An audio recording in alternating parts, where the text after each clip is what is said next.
धृतराष्ट्र की यही सबसे बड़ी कमी थी, भेद बुद्धि थी। भेद बुद्धि मतलब धर्म क्षेत्रे कुरुक्षेत्रे संवेता युयुत्सवः मामकः पांडवेश्व किम कुर्वत संजयः। मेरे और पांडवों के पुत्र, देखो मोर पांडव के पुत्र, सबसे पहली तो ये कहना ऋषि कि मोर पुत्र मन्हा, दोनों बराबर। तो ये भेद दृष्टि के कारण युद्ध हुआ। चाहे तो इस युद्ध को धृतराष्ट्र रुकवा सकते थे, बुलातीस दुर्योधन ला, एक तमाचा मारतीस गाल ला, बोलतीस कि मैं यहाँ का राजा हरो, मैं निर्णय लूं कि का हुई और का नहीं हुई। तो वो काकर मोहमरी से पुत्र के जो व्यक्ति अपने संतान के मोह में है, समझ जाना संतान एक न एक दिन बिगड़ जाएगा। संतान की हर इच्छा को कभी पूरी नहीं करनी चाहिए, समझ रहे हो माता? संतान की सभी इच्छाओं को कभी पूरी नहीं करनी चाहिए। संतान को ज्यादा लाड प्यार दोगे, हर इच्छा को अगर उसका पूरा करते जाओगे बचपन से, तो एक समय ऐसे आएगा कि वो गलत रास्ते में चला जाएगा और तुम्हारे पास सिर को पकड़ करके रोने के अलावा कुछ नहीं रहेगा। प्रेम से बोले वृंदावन बिहारी लाल की। ये था धृतराष्ट्र। धृतराष्ट्र की भेद बुद्धि थी और धृतराष्ट्र के भेद बुद्धि के कारण यह युद्ध चला है। अर्जुन गांडीव छोड़ दी, मैं नहीं करूं युद्ध ला, ओ मन मोर दादाए मोर परदादाए, मैं का करूं भगवान? तो अर्जुन कथे अब तो मैं युद्ध नहीं करूं। भगवान कहने लगे अर्जुन तुम कायरों की तरह शोक व्यक्त मत करो। अरे तुम क्षत्रिय हो, तुम क्षत्रिय हो, क्षत्रिय का काम है क्षत्रिय धर्म को निभाना, क्षत्रिय का काम है अपने कर्म को करना। अरे अर्जुन तुम तो मेरे सखा हो, मेरे सखा हो, मेरे पास हो, फिर भी ये असमय तुम्हारे अंदर विषाद क्यों उत्पन्न हो रहा है? तब अर्जुन बार बार बोलने लगे मैं युद्ध नहीं करूंगा, नहीं करूंगा, नहीं करूंगा। फिर अर्जुन के अंदर के विषाद को हटाने के लिए भगवान कृष्ण ने अलग अलग योगों का वर्णन किया और 700 श्लोक में भगवद गीता की रचना हो गई। प्रेम से बोलिए गीता महारानी की। अर्जुन के विषाद ला खत्म करे बार भगवान कृष्ण जी जो है अलग अलग योगों का निरूपण करने लगे और अलग अलग निरूपण करते हुए 700 श्लोक का एक सुंदर भगवद गीता बना। और यही आज इस पूरे संसार में गीता के नाम से जाना जाता है। प्रेम से बोलिए गीता महारानी की। ये गीता है ना, गीता जो दुनिया की व्यथा को खत्म कर देता है। तो पहला योग जो है कर्म योग। कर्म योग समझे नहीं? कर्मण्येवाधिकारस्ते मा फलेषु कदाचन मा कर्मण्य फल, है कि नहीं? सुने हो? अब दूसरा योग समझिएगा। कर्म करते चलो, सूत्र बस ले लो, एक सूत्र ले लो, काम करते चलो, नाम जपते चलो और हर समय कृष्ण का ध्यान करते चलो। कर्म योग अगर ऐसा होगा, काम करते चलो, सब काम करो, काम करते चलो, नाम जपते चलो, नाम थोड़ा बहुत बीच बीच में लेते रहना चाहिए और हर समय कृष्ण का ध्यान करते चलो, हर समय कृष्ण का ध्यान होना चाहिए। काम करते चलो, नाम जपते चलो, हर समय कृष्ण का ध्यान करते चलो। ये सूत्र है कर्म योग के लिए।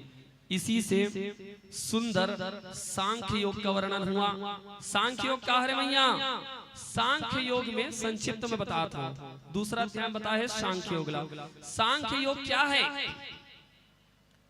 सांख्य योग में पूरे ब्रह्मांड में केवल 2 चीजों के बारे में बताया गया है, एक प्रकृति और दूसरा पुरुष। सांख्य योग मतलब प्रकृति और पुरुष। ये जितना प्रकृति दिखा थे, जितना संसार दिखा थे, ये माया है और इस माया को चलाने वाले एक ही भगवान है जो पुरुष है। और ये संसार माया और वो भगवान पुरुष, एक है भगवान पुरुष और ये पूरा संसार है माया, जिसको हम प्रकृति कहते हैं। सांख्य योग अतनी है और डिटेल नहीं समझ सको अभी। और हमन जितना चीज देखा था वो काला देखा था, माया देखा था। सिर्फ और सिर्फ माया ला देखा था, माया के पीछे रहने वाले भगवान को हम नहीं देख रहे हैं। जलते हुए बल्ब में केवल हम प्रकाश को देखते हैं, प्रकाश जहां से निकल रहा है उस टंगस्टन को देख पाते हैं क्या? नहीं। चलो राधे राधे। जलते हुए प्रकाश बल्ब है, ये बल्ब जलत नहीं, काला देखो भैया, प्रकाश मसला देखो नहीं, लेकिन प्रकाश जहां से निकला थे वो दिखा थे का? नहीं। तो ये पूरा संसार हमको दिखता है, लेकिन ये संसार किससे बना है उसको हम नहीं देख पाते। लेकिन ज्ञान की दृष्टि अगर खुलेगी तो ये संसार को जिसने बनाया है वो भी हमको दिखना शुरू हो जाएगा। इस कारण भरत जी महाराज के जैसे आपको ब्रह्म दृष्टि रखनी चाहिए, शंकराचार्य जी महाराज की जैसे आपको दृष्टि रखनी चाहिए, जो हर कण में एक ही परमेश्वर को, भगवान को देखा करते थे। प्रेम से बोले राधा रमण सरकार की। तीसरा अध्याय कर्मयोग के हरे, कर्मयोग तो आप लोग बता दो। चौथा अध्याय जो है ज्ञान कर्म संन्यास योग का है। चौथा अध्याय का करे? ज्ञान कर्म संन्यास योग। मतलब कर्म करत हो तो का चीज की जरूरत है? ज्ञान के। बिना ज्ञान के कर्म हो सकते का? नहीं हो सके। वो दिन बताया ना, फूल चढ़ाना है, फूल चढ़ाना कर्म है, फूल चढ़ाना कर्म है, लेकिन फूल को कैसे चढ़ाना है? ये फूल के मुंह तो हट ढान होना चाहिए, इसे रखो, ये ज्ञान हरे का हरे ज्ञान। तो फूल चढ़ाना कर्म है, लेकिन फूल को कैसे रखना है ये ज्ञान है। तो कर्म के लिए ज्ञान जरूरी है। कर्म और ज्ञान ये दोनों की युति बन जाती है, दोनों की जोड़ी बन जाती है, तो व्यक्ति जो है संन्यास धर्म में चला जाता है। प्रेम से बोले राधा रमण सरकार की।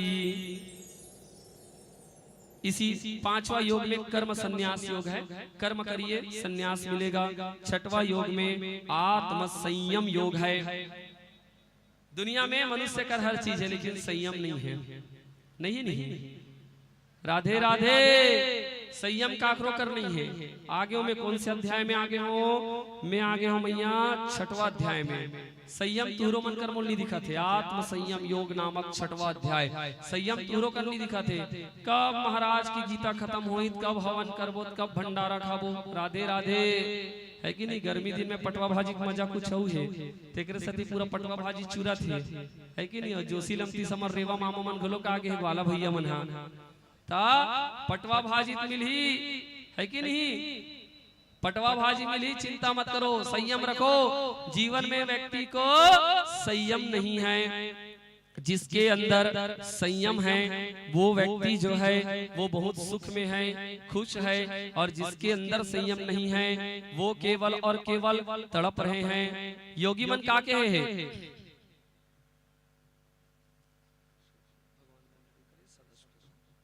योगी मन का कहे है? भूतकाल की चिंता मूर्ख लोग करते हैं। जो बीत गया उसकी चिंता मूर्ख लोग करते हैं। जो आने वाला कल है उसकी चिंता महत्वाकांक्षी लोग करते हैं। और ज्ञानी लोग वर्तमान में जीते हैं। प्रेम से बोलो राधा रमण सरकार की। ज्ञानी लोग कहाँ जीते हैं? वर्तमान में, है कि नहीं? जेहा बीते काल ना सोचते, अरे ऐसे होगेगा, वैसे होगेगा, ये होगेगा, वो होगेगा, वो मूर्ख है। अरे तुमसे बड़ा कोई मूर्ख कोई नहीं है। अगर भूतकाल का सोच रहे हो, जो समय गया गया, निकल गया निकल गया, ना तो वो समय वापस आएगा ना तो उस समय के व्यक्ति वापस आएंगे। तो क्यों चिंता करें? और चिंता कर रहे हो तो मूर्ख हो। और आने वाला कल का चिंता कौन करता है? आने वाले कल का चिंता करता है महत्वाकांक्षी लोग। करते हैं कि नहीं करते हैं? महत्वाकांक्षी जे लब्बड़ लालच है, जे लब्बड़ चाहिए, वो भविष्य के बारे में सोच सोच के मन में बुढ़ात रहते वहां। और जो ज्ञानी होते हैं वो ज्ञानी वर्तमान की चिंता करते हैं। क्यों? क्योंकि वर्तमान अगर अच्छा हो तो भूतकाल और भविष्य काल दोनों अच्छा हो जाएगा। प्रेम से बोले राधा रमण सरकार की। तो चिंता काकर करना है? वर्तमान का करो, वर्तमान में जियो। वर्तमान में जीने वाले अपने भूत को भी बना देते हैं, वर्तमान में जीने वाले भविष्य में भी को भी बना देते हैं। और जे मन भूतकाल के चिंता करते ना मैया ओ मन भूत बन जथे। का बन जथे ओ मन भूत। तेकर सती भूतकाल के चिंता मत करो। सुंदर आत्म संयम है, संयम रखो। संयम कहाँ कहाँ होना चाहिए। काकरो से लड़ाई होगी, मन माने लड़ाई खेल डरे हो और लड़ाई खेल डरे हो तू हर घर द्वार घलो खत्म, तहु मन खत्म, और जितना बने बनाए सम्मान रही इज्जत रही तहु खत्म। खत्म हो गए ना तो लड़ाई करे कुछ मिलिस का नहीं। तो जब भी मन में क्रोध आते, जब भी तकलीफ आते ना माता लड़ाई नहीं करना है, संयमित हो जाओ। संयम खाने में संयमित हो। कैसे गा भैया हो हमार गांव वाला मन के लिए, भैया मन के लिए राधे राधे। एक बार राधे राधे। शहर डहान के मल्ला देखे हो है नी, हाथ गोड़ एकदम लकड़ी बरोबर पतला और पेट न देख बेता दे है कि नहीं, महिषासुर बरोबर निकले हावे। और गांव डहान के मल्ला देख लो मर भैया मन जितना बैठे मोर नजर जहां तक जाते काकरो पेट नहीं निकले है। काबर बिहने कन 5 बजे उठा थे, उठ करके बढ़िया फ्रेश होते और टंगिया बसला धरा थे, जाक लकड़ी चिरा थे, गैती धरा थे, माटिल खना थे। अरे एक्सरसाइज हो गए पूरा बिहने चिले। सही है नहीं। और शहर के मन या अटिया अटिया सुधा थे, ती करवड़ बदला थे और पेट हन निकला थे। इकर खान पान में घलोक बढ़िया बोरे बासी खाने वाला, आमा चटनी सन और वो मना मैगीज मोमोस सब खाने वाला, तब पेट अब निकल ही। ता संयम होना चाहिए जीवन में, हर जगह संयम होना चाहिए मैया। खाने में भी संयम होना चाहिए। ए मैया तुम ऐसे खाना बना दो कि है कि नहीं, मैया तुम ऐसे खाना बना दो कि हमार भैया पेट मत निकले। प्रेम से बोलिए वृंदावन बिहारी लाल की, है कि नहीं। एकदम चिकन चिकन बना बना दो तब तो पेट निकल ही, है कि नहीं। और खाए पिए कमाई चलो ठीक है, खाए पिए जितना खाना है खाओ, लेकिन जब उतना ही खाओ जितना आप पचा सको। कुछ नहीं तो महीना में 1 ठन या 2 ठन उपास होना चाहिए। महीना में 2 ठन एकादशी आते और 2 एकादशी व्रत हर झला रहना चाहिए, हर झला। अब तुम एकादशी व्रत रहे जरूरत भी नहीं है, कस के कमा के अपन शरीर फिट कर डलो तहु मन रहो, लेकिन श्रद्धा के लिए रहो। तो व्रत रखे के 2 फायदा, व्रत रखने का 2 फायदा। व्रत रखने का पहला फायदा क्या है, व्रत रखोगे तो सुंदर आपके पुण्य कर्म का उदय होगा। ठीक है, व्रत रखोगे तो पुण्य कर्म का क्या होगा, उदय होगा। दूसरा, महीने में कम से कम 2 दिन अगर व्रत को रखोगे, महीने में 2 दिन अगर कम से कम व्रत को रखोगे तो 2 दिन जब पूरा भूखा रहू ना तो जितना पेट में चर्बी हवे वो चर्बी धीरे धीरे खत्म हो जाएगी और फिट हो जाओगे। संयम रखो, कस के खाऊ पीहूत पेट घलोक निकल ही, कस के खाऊ पीहूत लाख प्रकार का बीमारी आएगा। अरे खाने देखो हमारे शरीर में बीमारी का कर सती आते, हमारे शरीर में जो बीमारी है ना उसका सबसे मुख्य कारण जो है वो हमारा पेट है। पेट है नहीं, सबसे मुख्य कारण पेट है। जैसा खाओगे अन्न वैसा होगा मन, और जैसा खाओगे अन्न वैसी होगी बीमारी।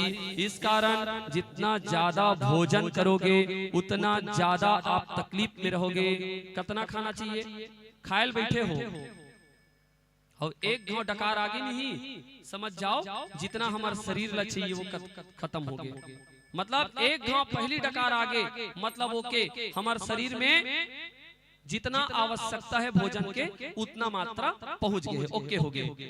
ता खात खात 1 घाव नहीं, हम तो देखे हन कई जन आदमी बाबा 3 घाव डकार मारा थे आ कहते है कि नहीं, औ आन दे फिर औ आन दे। ता ऐसा करहु तब बीमारी घलो अही। तो जीवन में संयम होना चाहिए, अपने जीवन में संयम को रखो। अर्जुन को बोल रहे हैं कौन से अध्याय में, 6वां अध्याय में बोल रहे हैं कि आत्म संयम होना जरूरी है। क्यों आत्म संयम होना जरूरी है? क्योंकि आत्म संयम रहेगा तो मन और बुद्धि संयमित हो जाएगा। आत्म संयम होने से मन और बुद्धि संयमित हो जाएगा, और ये दोनों संयमित हो जाएंगे, ना तो झगड़ा होगा, ना तो लड़ाई होगा, ना तो मारपीट होगा, ना तो बुरा कर्म होगा, ना तो पेट निकलेगा, ना तो बीमारी आएगा, पूरा जीवन सुंदर हो जाएगा। प्रेम से बोलिए राधे राधे। छठवां अध्याय हरे हा। 7वें अध्याय में ज्ञान विज्ञान योग बताया गया है। ज्ञान और विज्ञान, और शुरू दिन से बता भागवत जब से चालू करे हो का सुनो मैया, सनातन धर्म क्या कहता है? सनातन धर्म का सूत्र क्या है? सनातन धर्म भाई तुम बैठे हो तो मन सुनो। सनातन धर्म का सूत्र क्या है? ज्ञानम परमम गुह्यम यद विज्ञान समन्वितम। हर एक ज्ञान के पीछे विज्ञान छिपा है। हर ज्ञान में क्या छिपे है? विज्ञान छिपे है। कैसे? सूर्य के हमन पूजा करता, हमार बड़े बुजुर्ग की बिहने ले अर्घ दे दे। काबर देपोगा बिहने ले अर्घ? वाह, बिहने सूर्य भगवान ला अर्घ देवे नहीं तब तोर शरीर हष्ट पुष्ट रही। विज्ञान क्या कहता है? सुबह जाकर के सूर्य के प्रकाश में बैठोगे तो विटामिन डी मिलेगा, आंख की रोशनी बढ़ेगी। हमारे बड़े बुजुर्ग उसी बात को कहे, लेकिन अलग तरीके से कहे। कहने का मतलब वही था। तो उस ज्ञान में क्या है? विज्ञान है कि नहीं? रात होई ना, वो दिन बतात गलत रहे हो हमारे राजू भैया ला, पटेल ला, है ना? रात होई ना, अमलिक पेड़ के नीचे मत बैठ बे। वाह, काबरगा अमलिक पेड़ में ना बेटा भूत प्रेत थे, रात कन बैठ बे नहीं तब वो तोला खाद ही कथे, है कि नहीं? सब झंझाना बंद कर दी। विज्ञान क्या कहता है? विज्ञान कहता है कि ये वृक्ष जो होते हैं, इमली का पेड़ जो होता है, वो रात में बहुत अधिक मात्रा में कार्बन डाइऑक्साइड गैस को छोड़ता है। कार्बन डाइऑक्साइड गैस हमारे लिए हानिकारक है। विज्ञान कहता है कि रात में पेड़ों के नीचे मत जाओ। हमारे बुजुर्ग कहते हैं रात में पेड़ों के नीचे मत जाओ, वो कहते हैं भूत है, ये कहते हैं कार्बन डाइऑक्साइड है। मतलब वैच्छ है, समझाने का तरीका अलग है। प्रेम से बोले सच्चिदानंद भगवान की। ज्ञान में विज्ञान आ रहा है कि नहीं आ रहा है? आ रहा है। ज्ञान में क्या आ रहा है? विज्ञान आ रहा है। ऐसे हर जगह न मैया ज्ञान और विज्ञान है। जिस ज्ञान में विज्ञान नहीं, वो ज्ञान का कोई महत्व नहीं है। बहुत सारी चीजें हैं हर क्षेत्र में। काले बता रहे हो गणेश, अच्छा बिहाव जब करथो तो हल्दी उपयोग करथो। बड़े बुजुर्ग मन का की बेटा हल्दी लगा ले रे, हल्दी लगावे तब तो बुरा नजर नहीं लगे कि। अविज्ञान क्या कहता है? हल्दी के चूर्ण को लगाओ। हल्दी जो है वो एक प्रकार का कीटाणु नाशी है, उसको लगाओगे तो शरीर का कीटाणु नाश हो जाएगा। मतलब हुई पड़ी नहीं। तो हर ज्ञान में क्या है? विज्ञान है। ज्ञानम परमम गुह्यम यद विज्ञान समन्वितम। हर एक ज्ञान में क्या छुपा हुआ है मैया? विज्ञान छुपा हुआ है। ये अध्याय 7 में बताया गया है। अध्याय 8 में अक्षर ब्रह्म योग के बारे में बताया है। अक्षर ब्रह्म योग है ना? अक्षरम ब्रह्मम परमम तपम। भगवान कहते कि मैं तो पूरे जगत में हूँ, मैं तो हर जगह में हूँ, हर जगह में उपस्थित हूँ, हर कण कण में मैं उपस्थित हूँ, और भगवत गीता के प्रत्येक अक्षरों में मैं हूँ, और भागवत के प्रत्येक अक्षरों में मैं हूँ। प्रेम से बोले कृष्णचंद्र महाराज की। 9वां अध्याय में सुंदर जगत की उत्पत्ति और राज विद्या राजगुह योग के बारे में बताया। सकाम और निष्काम उपासना का फल देखिए। 9वें अध्याय को सुनिए। 9वें अध्याय में ना 2 प्रकार की उपासना बताई गई है। 2 प्रकार की उपासना। एक उपासना जो है वो सकाम का है, और एक उपासना निष्काम का है। एक ऐसे हरे जे सकाम और निष्काम। चलो दोनों हाथ उठाकर राधे राधे बोलो। राधे राधे।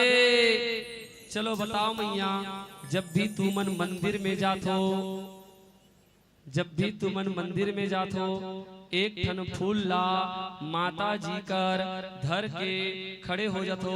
पांव पर थो और का कथो माता मोरे दे समस्या दूर कर देबे, माता मोले दिल दे देबे, मैया मोल लइका दे देबे, मैया मोले दिल दे देबे, भगवान मोला ए दिल दे देबे। ता हर बार मांगे बर जाथो नहीं, हर बार मांगे बर जाथो और का कथे बिन मांगे मोती मिले, मांगे मिले न भीख। सही बात है ना, बिन मांगे मोती मिले और मांगे मिले न भीख। तब मांगू ना तब कई बार मिलना मुश्किल हो जाही। जाओ और जा करके जब भगवान का दर्शन करोगे ना तो भाव क्या रहना चाहिए, माता मैं कुछ मांगने के लिए नहीं आया हूं, अरे आपने मुझको ये सुंदर मनुष्य का जन्म दे दिया और भक्ति दे दी, और इससे बड़ा मुझको क्या चाहिए भगवान। मैं तो आपके दर्शन करने के लिए आया हूँ। नाथ सकल संपदा तुम्हारी, मैं सेवक समेत सुतनारी। हे भगवान मैं सिर्फ दर्शन करने वाला, दर्शन करने आया हूँ। नाथ सकल संपदा तुम्हारी, सब चीज तोरे हरे भगवान, मैं तो मात्र तोर सेवक हरूँ। बस पांव पर के आ जाओ, जे दिन भगवान खुश होही। बिन मांगे मोती मिले, मांगे मिले न भीख। भगवान अतना दी कि तुमन बटोर नहीं दे सको। देने वाला जब भी देता, देता छप्पर फाड़ के। अब तो छप्पर नहीं है, छत के जमाना है। तो देने वाला जब भी देता, देता छत फाड़ के, है कि नहीं। छत ला फाड़ फाड़ के दी, लेकिन भगवान हाँ दी। प्रेम से बोलो वृंदावन बिहारी लाल की। इस कारण मांगने वाला काम मत सोचो ज्यादा, सकाम पर निर्भर मत रहो, निष्काम भाव से पूजा करो। लालच में पूजा मत करो, बिना लालच के पूजा करो। साकाम पूजा में कम मिलता है और निष्काम पूजा में इतना मिलता है कि तुम उसको एकत्रित नहीं कर पाओगे। प्रेम से बोले गीता महारानी की। चलो 10वां अध्याय मथन। 10वां अध्याय में भगवान के विभूतियों का वर्णन है। भगवान कहते हैं सर्वम खलविदम ब्रह्मम। भगवान कहते हैं सर्वम खलविदम ब्रह्मम। हर कण कण में पूरे भगवान व्याप्त है, हर जगह भगवान व्याप्त है। चाहे कंकड़ में हो, चाहे पत्थर में हो, चाहे हमार गोवर्धन भैया हो, चाहे ये लाइट में हो, सर्वम खलविदम ब्रह्मम। हर जगह भगवान विद्यमान है, हर संजन के हृदय में भगवान विद्यमान है। लेकिन भगवान अपना विभूतियों को क्या बताते हैं। वृक्षों में मैं पीपल हूँ, ऋषियों में मैं नारद हूँ, तारों में मैं सूर्य हूँ, नक्षत्रों में मैं जितने भी ग्रह है उनमें मैं चंद्रमा हूँ। भगवान अपने विभूतियों को बता रहे हैं कि इंद्रियों में मैं मन हूँ। भगवान हर कण में है, भगवान कहाँ नहीं है। भगवान सर्व रूप में, हर रूप में, हर जगह विराजमान है। वही ब्रह्मा है, वही नारायण है, वही कृष्ण है। ये भगवान की अनेक विभूतियों के बारे में बताए। भगवान जी जो है, अर्जुन बोले कि भगवान आप कहते हो कि आप जो है वो पूरे विराट रूप को धारण करने वाले हो। प्रभु मैं आपके विराट रूप को देखना चाहता हूँ। तब भगवान नारायण जी ने कहा अर्जुन मोर विराट रूप अतना बड़े है, वो अतना प्रभावशाली है अर्जुन ते नहीं देख सकस। मोल देखना अच्छे की अर्जुन। हाँ तो देखना है कि सुना कोई बात नहीं। तुमको अगर मेरे विराट रूप को अगर देखना है तो तुमको दिव्य चक्षु चाहिए। भगवान ने दिव्य आंखें अर्जुन को दी, संजय को दी, और भगवान नारायण जो है अपने विराट स्वरूप में आ गया। प्रेम से बोलिए श्रीमन नारायण भगवान की। पूरे चराचर में भगवान नारायण नारायण नारायण नारायण, हर जगह भगवान नारायण। असंख्य मुख, असंख्य हाथ, असंख्य पैर।